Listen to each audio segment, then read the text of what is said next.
Hey, how's it going, guys? I'm back with another video, and today I'm going to be going over why I think the Chicago Bulls could be the next super team. Now, hold up before you come at my throat. Yes, although I do think Chicago will be very good next season, I don't know if they are going to be a super team. And if you are new to this channel, which I'm sure many of you are, this is a series I do every single year around this time of year where I go through all teams in the NBA, say their best parts of their team, and say how they could potentially be the next super team, and pretty much just highlight what's going to be good about them and what's not going to be that great about them going into the next season. So I'm getting to a few things in this video of why I think the Chicago Bulls could be a very scheme team going into next year.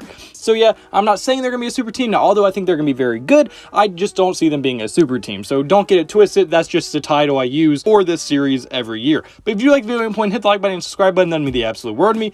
And without further ado, without rambling on too much, just get right into this video. Alright, so the first thing we get into for this video is going to be their extremely well-rounded roster that they were able to construct this off-season, and it is much more well-rounded and less top-heavy than it was just last year, and it's going to be very much improved in my opinion, as they already have an extremely good backcourt in Lonzo Ball and Zach LaVine, who is going to be there for the future. Both those players are very young and still have a good bit of ways to develop, and they will be able to complement each other very well, as Lonzo Ball is going to be that more smart type of high IQ defensive guy that can give you around 12-15 points a game while also being an elite playmaker for his teammates and making his teammates just that much better. Lonzo is kind of a utility guy. He can do everything from the point guard position. Zach LaVine's going to be their scorer, give you around the bulk of their scoring, 25 points per game probably, maybe even a little bit more. Plus he's going to be able to do a little bit of everything else, but mainly Zach LaVine is just going to have to be a scorer, and that is when he is best. When he doesn't have to be a playmaker and stuff like that, he can just be a pure shot creator and straight go downhill and try to score the ball. That's when he is very good and at his best, and that is what he's going to be able to do with the Chicago Bulls roster. Then Demar Derozan is going to be able to provide that secondary scoring role while also being the veteran leadership this team needs. Plus he isn't terrible on defense, so Demar Derozan's kind of going to be like doing everything for the team, scoring, leading them veteran wise, and just trying to keep this team on track, and it's going to be a ceiling raiser that they did not have last year at the small forward position. And then at power forward and center, they have a very nice front court with Patrick Williams and Nikola Vucevic. And them two are going to also be able to complement each other very well, because although Patrick Williams isn't the best offensive player, he's a very solid defender. He can score the ball, and he's a very good rebounder, while Nikola Vucevic can actually spread the floor, shoot a little bit of the three-pointer, and really help get Patrick Williams an open lane to the goal, which they would need with him, because he's not there yet on his three-point shooting. That is still developing for Williams, so he needs to get to the paint more and kind of lives inside the paint more than Vucevic has to. And Vucevic, with that floor spacing, is also going to help players like Lonzo and LaVine open up cutting lanes and open up passing lanes as well. And that just adds so much more, because really Lonzo Ball has never played with a center that could shoot the ball. And now that he is playing with a center that can shoot the ball, he's going to open up the lane even more, because the bulk of Lonzo's offense, although his three-point shot has came in an extremely long way since he left the Los Angeles Lakers, he still likes to go to the goal a lot and drive in,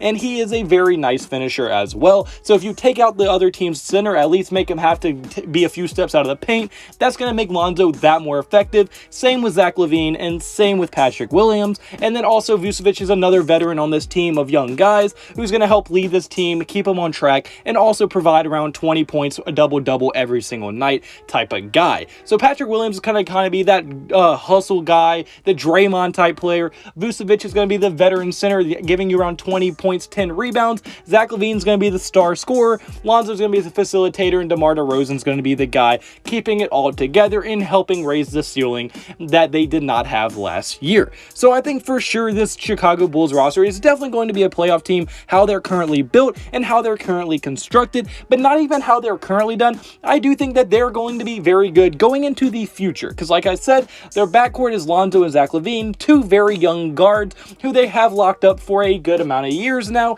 and I think will help grow with each other as time goes on and will get even better as they play more and more games together. So I think their future is set. And then also, if you look at it, Patrick Williams is extremely young.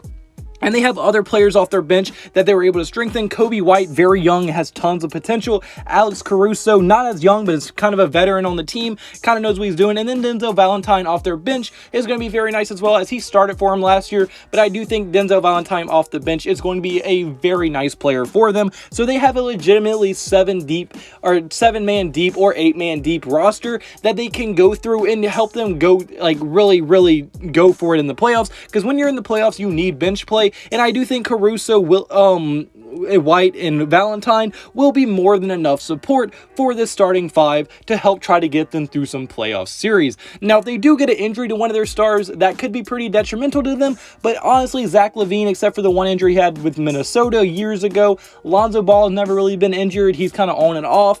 Demar Derozan, I can't remember the last time he got seriously injured. I don't think Nikola Vucevic has ever been seriously injured. And Patrick Williams is still very young and unlikely to pull something and get a major injury. So I think for sure, with that being said, avoiding any injuries, this team is going to be set up for the future and also set up to win right now. Now, what's the ceiling of this team? I would say probably the conference finals would be their peak, and the second round is most likely, because I can see them easily getting past the first round, getting a 5th seed, and knocking off someone in the early round. But then I can't see them beating a team like the Brooklyn Nets, like the Milwaukee Bucks. I think both those teams would beat them, and they would probably want to run into them going into the second round. So I do think for sure they're still trying to get to that contending level status, but I do think at their peak they could make the conference finals.